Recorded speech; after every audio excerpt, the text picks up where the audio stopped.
যাও, প্রেম দিয়ে যাও, ভক্তি দিয়ে যাও, কল্যাণ হয়ে যাবে। এগুলো শেষের দিনের সঙ্গে যাবে। এই যে বিষয় আজকে ভালো করে নিয়ম বলে দিচ্ছি।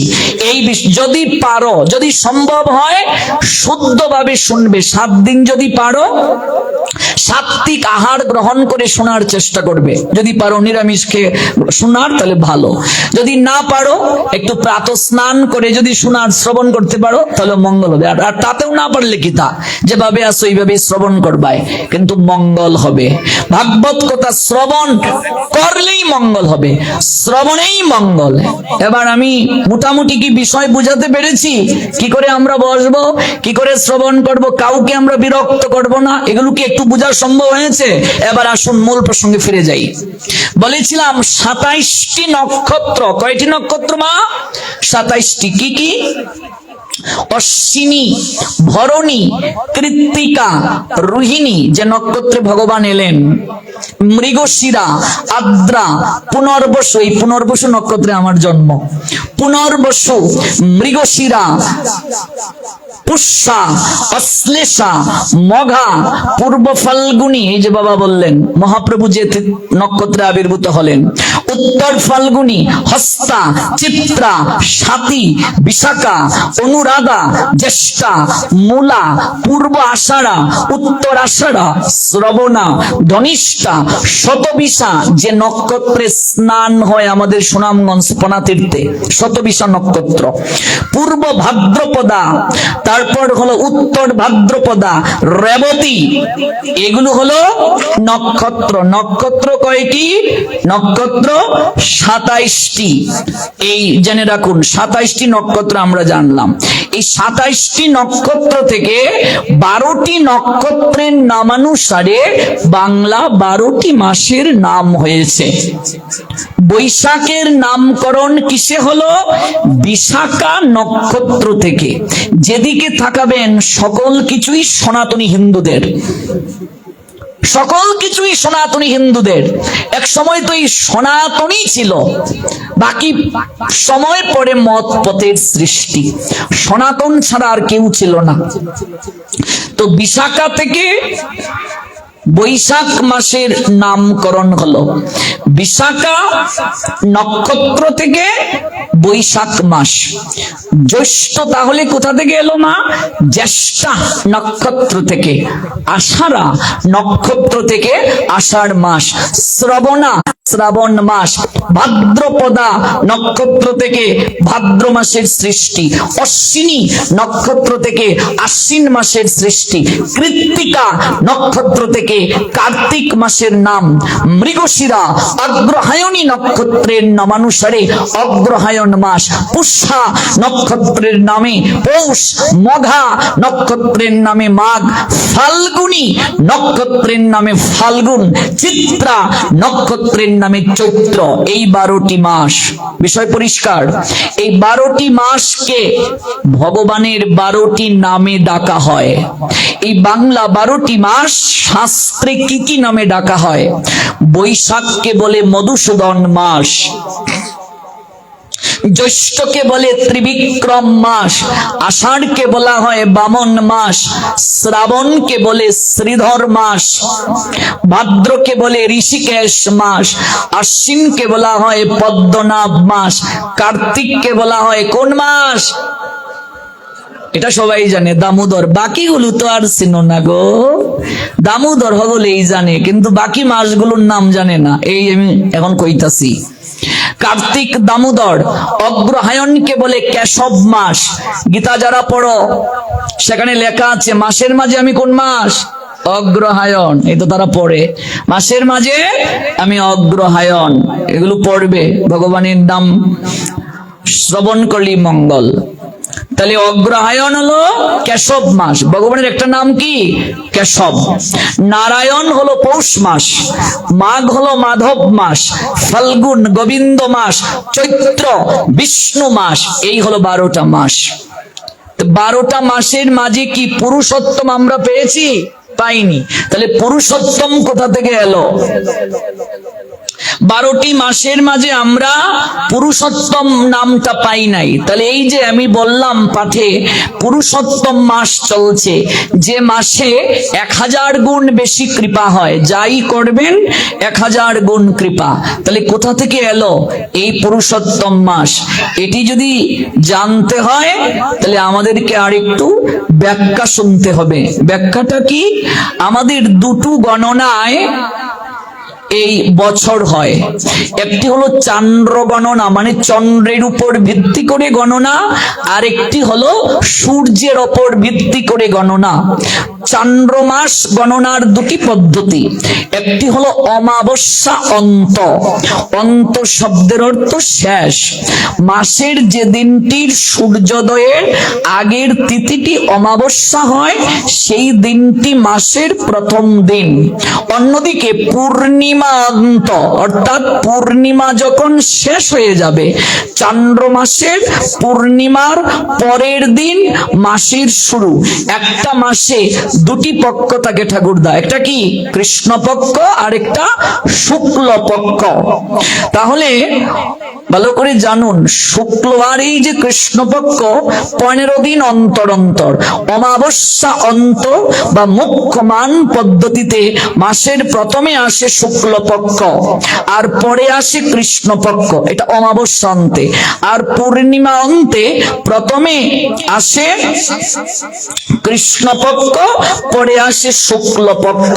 কোন চান্দ্র মাসের পূর্ণিমা বা অমাবস্যার দিন যে নক্ষত্র থাকে, সে নক্ষত্রের নামেই সেই মাসের নামকরণ করা হয়। মনে করুন নক্ষত্রটির নাম যদি চিত্রা হয়, মাসের নাম হবে চৈত্র। আর যদি বিশাখা নক্ষত্র পড়ে, মাসের নাম হবে বৈশাখ। এইভাবে আমরা যত কিছু পালন করি সব তিথি অনুযায়ী পালন করি। কি অনুযায়ী পালন করি? তোমার বাবার মৃত্যুবার্ষিকী পালন করবে, ঠাকুরদার কাছে গিয়েছো, ঠাকুরদা দেখুন তো তিথিটা কখন পড়লো। তিথি এগিয়ে যায়, পিছিয়ে যায়। কেন এগিয়ে যায়, কেন পিছিয়ে যায়, কারণ কি? এটাই আমরা জানবো। যে পুজো এই বছর কার্তিক মাসে চলে গিয়েছে, দামোদর ব্রত শেষ হবে অগ্রহায়ণ মাসে, রাস পূর্ণিমা অগ্রহায়ণে চলে গিয়েছে। এই যে এগিয়ে যাওয়া, পিছিয়ে যাওয়া, এগুলো না জানলে পুরুষোত্তম মাস আমরা জানবো না। বিভিন্ন যে পদ্ধতি, শাস্ত্রের যে নিগুড় আলোচনা, সেই আলোচনা থেকেই বিষয়গুলো পরিষ্কার হবে। বিভিন্ন রাশিতে সূর্যের গমনের উপর ভিত্তি করে যে মাস চক্র গঠিত হয়, তাকে বলে সৌর মাস। তো রাশি কয়টি গো মা? আমাদের প্রত্যেকের একটা রাশি আছে কি নেই? হয়তো কেউ গণনা করেছি, কেউ করিনি, কিন্তু জন্ম তারিখ সময়ের উপর ভিত্তি করে তো একটা রাশি হয়। রাশি হলো 12টি। 12টি কি? মেষ, বৃষ, মিথুন, কর্কট, সিংহ, কন্যা, তুলা, বৃশ্চিক, ধনু, মকর, কুম্ভ, মীন। এই হলো 12টা রাশি। তো রাশি যে চক্র, বিভিন্ন রাশিতে সূর্যের যে গমনের উপর ভিত্তি করে মাস চক্র হয়, এটি হলো সৌর মাস। কোন মাসে যেই রাশি প্রবেশ করে, সেই রাশি অনুসারে সংশ্লিষ্ট মাস কতদিনে হবে নির্ধারিত হয়। কোন মাস, বাংলা মাস 30 দিনে হয়, কোন মাস 31 দিনে হয়, কোন মাস 32 দিনে হয়। হয় কিনা পঞ্জিকায় দেখেছেন? কেন হয়? কারণ কি? আপনি হিন্দু, আপনাকে জিজ্ঞেস করা হলো এগুলো কেন? এ তারিখে মাস 32 কেন, 31 কেন, 30 কেন? কারণ কি? আসলে আমরা তত্ত্ব জানি না। পঞ্জিকা প্রত্যেকের বাড়িতেই আছে, পঞ্জিকা প্রত্যেকেই এখন একটু না একটু হলে আমরা দেখতে পারি, কিন্তু ওই শুধু নিয়ম পরম্পরা বলে চালিয়ে গেলাম, জানলাম না। গীতায় গোবিন্দ বলছেন 4th অধ্যায়ের 9 নং শ্লোকে, one who knows the transcendental nature of my appearance and activities does not upon leaving this body take his birth again in this material world by eternal Buddha Arjun said all powers supreme being Krishna. Srimad Bhagavad Gita 4th chapter Gyani Yoga 9 words. Oh my dear fellow, please listen attentive what I say. Janma karma chame dibbam abam ya vyakti tattata takta deham punar janma noyati mameti shorjuno. Arjun, আমার জন্ম আমার কর্ম দিব্য। যারা তত্ত্বগতভাবে এটি উপলব্ধি করতে পারে তাদের কখনো আর এই জন্ম মৃত্যুর চক্রাকারে ঘুরতে হয় না, এই দুঃখময় সংসারে ফিরে আসতে হয় না। তত্ত্ব জানাটা খুবই দরকার। যে মাসে সূর্য মেষ রাশিতে গমন করে সেই মাসটি হয় চৈত্র। এইভাবে সূর্য প্রতিটা মাসে একটা রাশি থেকে আরেকটা রাশিতে গমন করে, এটিকে বলে সংক্রান্তি। প্রত্যেক মাসে সংক্রান্তি হয় কিনা? সং মানে সাজা, ক্রান্তি মানে গমনাগমন। সূর্য একটি রাশি থেকে আরেকটি রাশিতে গমনাগমনের ভিত্তিতে যে নবভাবে সেজে উঠে প্রকৃতি, সেটি হলো সংক্রান্তি। সং মানে সাজা, ক্রান্তি মানে গমনাগমন। এক রাশি থেকে আরেকটি রাশিতে সূর্য গমনাগমনের যে প্রক্রিয়া, এটি হলো সংক্রান্তি। কখনো কখনো এমন ঘটে যে মাসে কোনো রাশি প্রবেশ করে না, আবার কখনো একটি মাসে দুটি রাশি প্রবেশ করে। চন্দ্র সৌর পঞ্জিকার সমন্বয়ের জন্য এই পুরুষোত্তম মাসটা আবির্ভূত হয়। একটা চন্দ্র পদ্ধতি মানে চন্দ্রের উপর ভিত্তি করে, আরেকটা সূর্যের উপর ভিত্তি করে হয়। আমরা সূর্য সিদ্ধান্তের পঞ্জিকাকে অনুসরণ করি। সূর্য সিদ্ধান্তের পঞ্জিকা আমরা সবাই অনুসরণ করি। একাদশী আজ করব না আগামীকাল করব, এই নিয়ে মাঝে মাঝে দ্বন্দ্ব দেখা দেয়। এটার মূল কারণ কি জানো? এক সময় সূর্য সিদ্ধান্তের পঞ্জিকাই ছিল, কোনো বিভেদ ছিল না। কিন্তু ইদানিং ইসকন দৃক সিদ্ধান্তকে অনুসরণ করে। ইসকন দৃক সিদ্ধান্ত কেন পালন করে তারা? তার কারণ কোন দেশে সূর্য কয়েক মাস যাবত মুখ দেখা যায় না।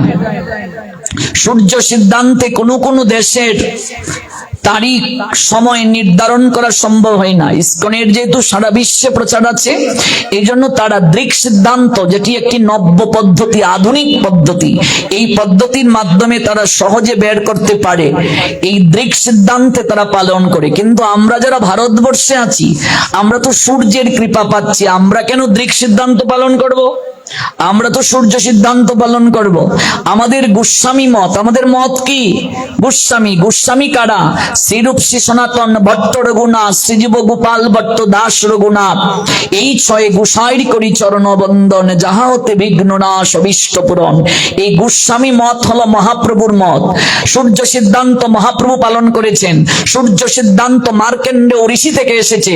সূর্য সিদ্ধান্ত আমাদের গোস্বামীগণ পালন করেছেন। সূর্য সিদ্ধান্ত হাজার হাজার বছর ধরে চলে এসেছে। আর এই দৃক সিদ্ধান্ত মাত্র কয়েক বছর হলো। তাদের যেহেতু সারা বিশ্বে প্রচার এবং তারা যেহেতু বিভিন্ন জায়গায় চার্ট দিয়ে দেয়, এই জন্য আমরা বিভ্রান্ত হয়ে যাই। সাধারণ পঞ্জিকার সঙ্গে তাদের 1-2টা একাদশী আমাদের মিলে না।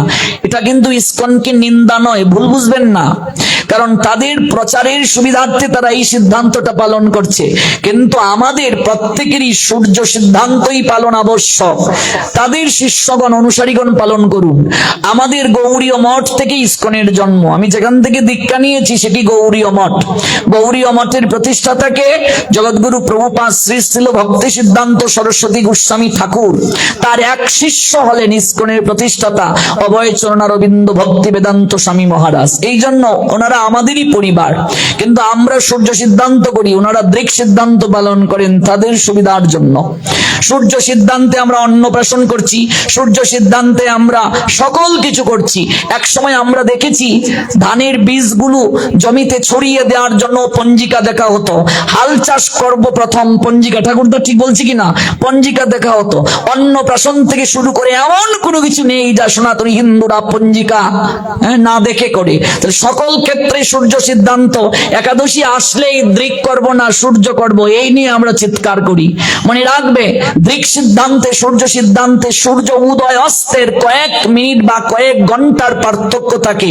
এই জন্য 2 থেকে 3টা একাদশী মিলে না, বুঝলে? এই জন্য আমরা সূর্য সিদ্ধান্তটাই পালন করব, পঞ্জিকায় যেটি থাকবে সেটি, এর বাইরে কোনো চার্ট ফলো করার দরকার নেই। পঞ্জিকায় যে পদ্ধতি রয়েছে, সূর্য সিদ্ধান্তের পঞ্জিকা, বিশুদ্ধ পঞ্জিকা, এগুলোই আমরা অনুসরণ করব, এই সমস্যা হবে না। আপনার গুরুকে অনুসরণ করেন, যদি সমস্যা পড়ে কোন দিন করব, আপনার গুরুদেব যেদিন বলবেন সেদিন পালন করবেন, গুরু মতে পালন করুন, তাহলে আর কোনো দ্বন্দ্ব দেখা দেবে না। দেখবে ফেসবুকে মারামারি, আজকে না কালকে একাদশী, এই নিয়ে সময় চলে যায়। ভজন করবে কখন? কেউ কাউকে নিন্দা করার দরকার নেই, তুমি তোমার গুরু আনুগত্যে ভজন করো, তাহলেই কোনো নিন্দা হবে না, আর করা উচিত নয়। নিন্দা করলে অপরাধ হয়, আর অপরাধ করলে প্রেম লাভ করা যাবে না, ভক্তি লাভ করা যাবে না। তাহলে সূর্য সিদ্ধান্তে সংক্রান্তি, সূর্য একটা রাশি থেকে আরেক রাশিতে যায়। এই সূর্য সিদ্ধান্তে যখন তার যে সৌর মাসের দৈর্ঘ্য হয় 30 দিন 10 ঘন্টা 30 মিনিট 46 সেকেন্ড, এই এক সৌরবর্ষে মোট হলো 365.2587 দিন, অর্থাৎ 365 দিনে সূর্য সিদ্ধান্তে বছর হয়। আর চন্দ্র সিদ্ধান্তে বছর হয় 354.36 দিনে, ধরুন 355 দিনে। তাহলে 365 আর 355 আমরা যদি বিয়োগ করি তাহলে কয় দিন অতিরিক্ত হচ্ছে? 10 দিন। তাহলে এক বছরে 10 দিন অতিরিক্ত হচ্ছে, তিথি এগিয়ে পিছিয়ে গেলে। তাহলে 3 বছর যখন যাবে, 3 দশে কত? 30 দিন। কারণ কোনো সময় 31 দিন হচ্ছে মাস, 32 দিন হচ্ছে, আবার কমছেও। 3 বছর পরে একটা অতিরিক্ত মাস যুক্ত হয়, এই মাসটাকে বলে অধিক মাস। স্মার্তবাদীরা এটিকে বলে মল মাস। মল মাস নাম শুনেছো? এটি হলো পুরুষোত্তম মাস। এই যে মাসটা আবির্ভূত হয়, এটাকে শাস্ত্র বলছে অতিরিক্ত মাস। কেন অতিরিক্ত মাস এটিকে বলা হলো? এটির দরকার কেন হলো? তার কারণ হলো, এটি যদি উদয় না করা হয় তাহলে দেখবে বৈশাখের অনুষ্ঠানটা চলে যাবে মাঘে, মাঘ মাসের অনুষ্ঠান চলে যাবে জ্যৈষ্ঠ মাসে, অর্থাৎ ব্যালেন্স থাকবে না। ঋতুকালীন সময়ে ঋতু উৎসবকে ব্যালেন্স করার জন্য, যেমন দুর্গাপূজা আমরা আশ্বিনেই বেটার ফিল করি, এই দুর্গাপূজা যদি চলে যায় ফাল্গুনে, ভালো লাগবে? এই জন্য ওই তিথি নক্ষত্রটাকে সামঞ্জস্য রাখার জন্য এই বিশেষ প্রক্রিয়া তৈরি হলো। এই অধিক মাসটা কেন আবির্ভূত করার দরকার হলো? তার কারণ হলো, হিরণ্যকশিপু প্রহ্লাদের বাবা ব্রহ্মার আরাধনা করে তিনি যখন অমর হওয়ার জন্য বর চেয়েছিলেন, ব্রহ্মা তখন বললেন, বাবা আমি তো নিজেই অমর নই, তোমাকে কি করে অমরত্বের বর দেব? তুমি অমর হওয়ার বর ছাড়া আর যে কোনো বর চাও আমি তোমায় দেব।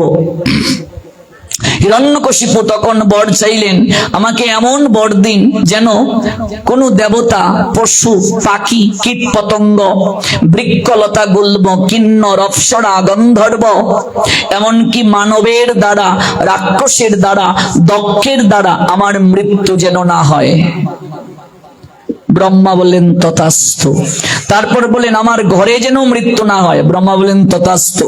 বাইরে যেন মৃত্যু না হয়, দিনে যেন মৃত্যু না হয়, রাতে যেন মৃত্যু না হয়, অস্ত্রের দ্বারা যেন মৃত্যু না হয়, শূন্যে যেন মৃত্যু না হয়, মাটিতে যেন মৃত্যু না হয়, পাতালে যেন মৃত্যু না হয়। ব্রহ্মা বললেন তথাস্তু। এবার ব্রহ্মা বলছেন, বাবা এখন তো তোমার শেষ হয়েছে, আমি এবার যাই। ব্রহ্মা চলে যাচ্ছেন, পিছনে হিরণ্যকশিপু ডেকে বলছেন, হে ব্রহ্মদেব আরেকটা বর চাওয়া বাকি রয়ে গেছে। বলছেন বাবা কি চাও? আমার 12 মাসের মাঝে যেন কোনোদিন মৃত্যু না হয়।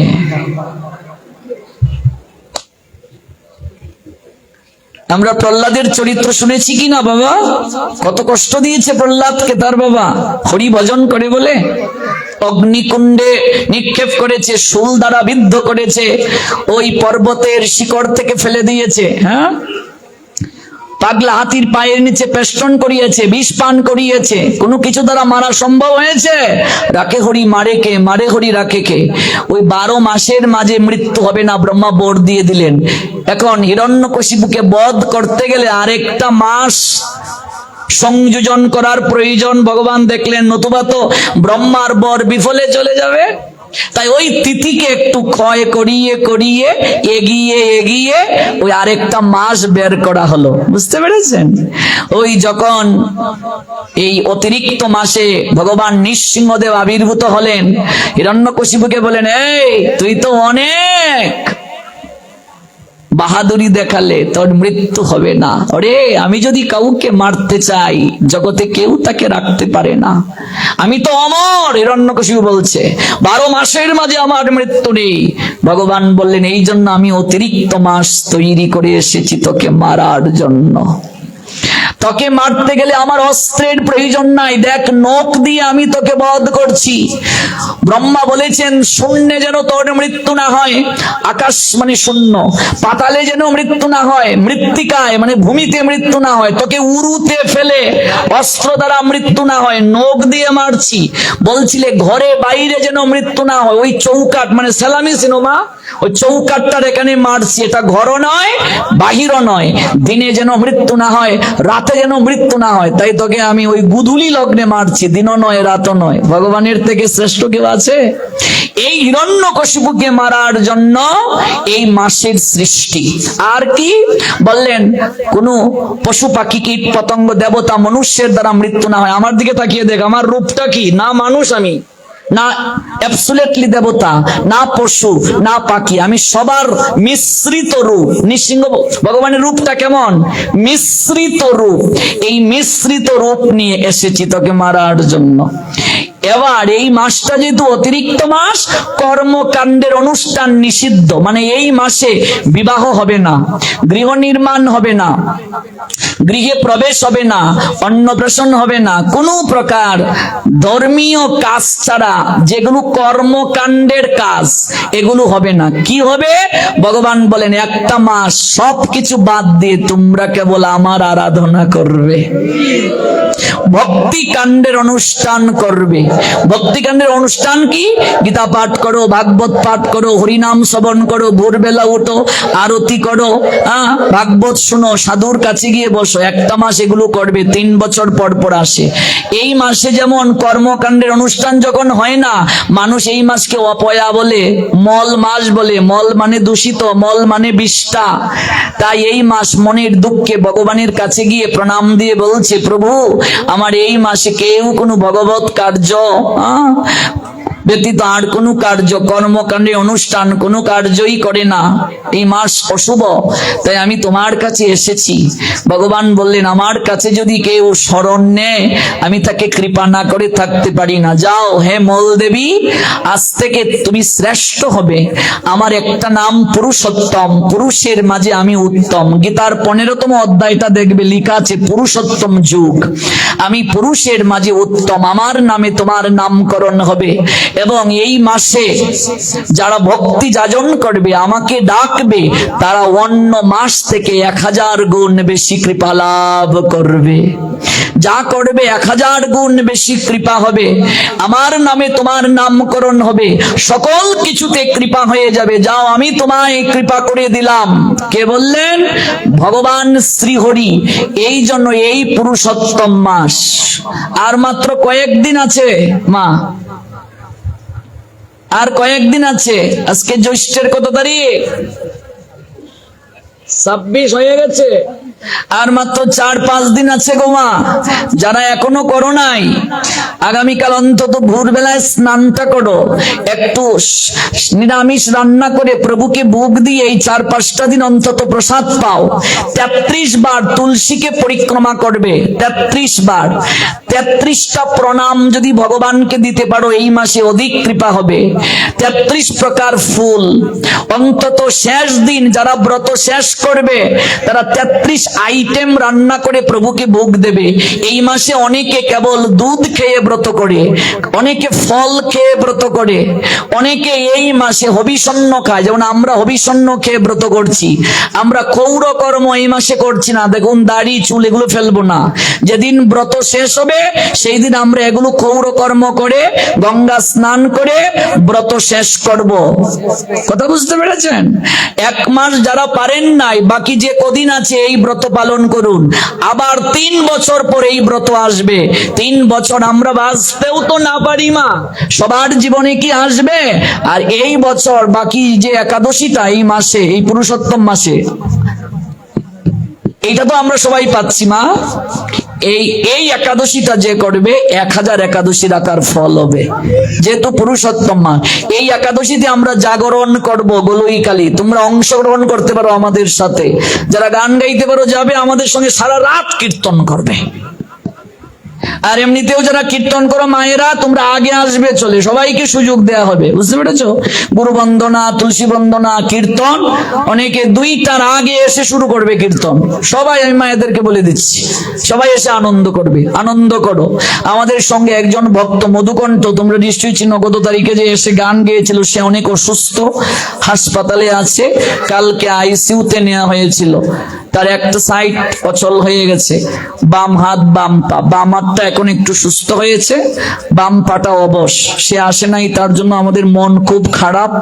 এরপরেও যেহেতু এটা আমরা যজ্ঞে কথা দিয়েছি, আমরা এসেছি, কিন্তু আমাদের সত্যি খুব খারাপ মন। এই জন্যই খারাপ, একটা কৃষ্ণ ভক্ত সে যদি সেবা থেকে বঞ্চিত হয়ে যায় ভগবানের, এর থেকে দুঃখ আর কিছু নয়। তোমরা সবাই তার জন্য প্রার্থনা করো জগন্নাথের কাছে, সে যেন সুস্থ হয়ে আবার আসতে পারে। এই গত তারিখে কত আনন্দ দেখেছো করেছে। ওই যে গোলই কালীতে রাস কি সুন্দর গেয়েছিল, বা এই মন্দিরেও কি সুন্দর কীর্তন করেছিল। অসুস্থ হয়ে গেছে, এই জন্য তোমরা সবাই এসে কীর্তন করবে, সবাই মিলে আমরা আনন্দ করব। 33 কেন এই মাসে? 33 কোটি দেবতার কাছে আমরা ঋণী। এই যে অগ্নি দেবতা আমাদের তাপ দিচ্ছেন, অগ্নিতে পুরানো যায়, সূর্য দেবতা আলো দিচ্ছে, এরকম কতজন দেবতার আরাধনা করবে, সবার কাছে আমরা ঋণী না? এই 33 কোটি, কোটি মানে প্রকার, 33 প্রকার। ওই 33 প্রকার দেবতার কাছে উৎসর্গ হবে ব্রত। ওনারা আমাদের হয়ে, আমার তোমার জন্য প্রভুর কাছে প্রেম চাইবেন, ভক্তি চাইবেন। এই জন্য যারা ব্রত শেষ করবে, শেষের দিন 33 প্রকার আইটেম রান্না করে প্রভুকে দেবে। 33 বার তুলসী পরিক্রমা। আর এই মাসে কার্তিক মাসের মতো প্রদীপ প্রজ্বলন করবে, তুলসী কাষ্ঠ দিয়ে প্রদীপ প্রজ্বলন, বা মাটির পাত্র দিয়ে। 1 মাস যারা করো নাই, বাকি যে কদিন আছে করো। কেমন? শুদ্ধ মনে নিরামিষকে সংযম করে প্রদীপটা প্রজ্বলন করলে বেশি কৃপা হবে। তুমি একটা পূজায় অঞ্জলি দেবে, তোমাকে সংযম করতে হবে কিনা? তেমনি ভাবে এটা তো একটা ব্রত, ব্রত সংযম না করে প্রদীপ প্রজ্বলনে কৃপা হয় না, এটি করবে। এই হলো আমাদের কৃপা। আমরা তো এই মাসে 4-5 দিন পাচ্ছি, আর 2 দিন থাকবে এই মাস ছাড়া। আষাঢ় মাস আমরা পাবো এখানে যজ্ঞ, কাজে মিস করবে না। এই মাসে যা করবে 1000 গুণ বেশি কৃপা। সর্বনিম্ন এই মাসে 33 মালা জপ করবে, যাদের জপমালা আছে। সর্বনিম্ন যত বেশি করবে এই মাসে কৃপা। অন্য সময় 1000 ঘন্টা, এই মাসে আরো বেশি। এই অন্য সময়ের 1000 ঘন্টা, এই মাসে আরো অধিক থেকে অধিকতর। অন্য সময়ে 1 ঘন্টা, এই মাসে 1000। তো অন্য সময়ে 1000 মানে বুঝতে পারো এই মাসে কত? সবকিছুই 1000 গুণ বেশি। তাহলে আমরা এই মাসে আমরা বুঝতে পারলাম। আর এই মাসে তিনি তার বাবার উদ্দেশ্যে, পূর্বপুরুষের উদ্দেশ্যে আয়োজন করলেন। কেউ যদি পুরুষোত্তম ব্রতে এই ভাগবত যজ্ঞ কোন পিতৃপুরুষের উদ্দেশ্যে উৎসর্গ করে, তাহলে পিতৃপুরুষগণ সেই যে জায়গায় আছেন সেখান থেকে হাসতে হাসতে আশীর্বাদ করে তারা স্বধামে মানে বৃন্দাবনে, গোলক বৃন্দাবনে গমন করে সেই পরবর্তী প্রজন্মকে আশীর্বাদ দান করে যান। আমরা দীর্ঘায়িত আজকে আর করব না, আমরা আজকে বলে পর্যন্তই জানলাম। আর আগামীকাল থেকে আমরা নিষ্ঠা সহকারে আমরা এই ভাগবতের বিশেষ মহিমা, লীলা, ভক্তির আলোচনা, প্রেমপূর্ণ আলোচনা শুনবো। আজকে কেবল ভূমিকা, আজকের আলোচনাটা হলো ভূমিকা, আমরা কেমন ভাবে শ্রবণ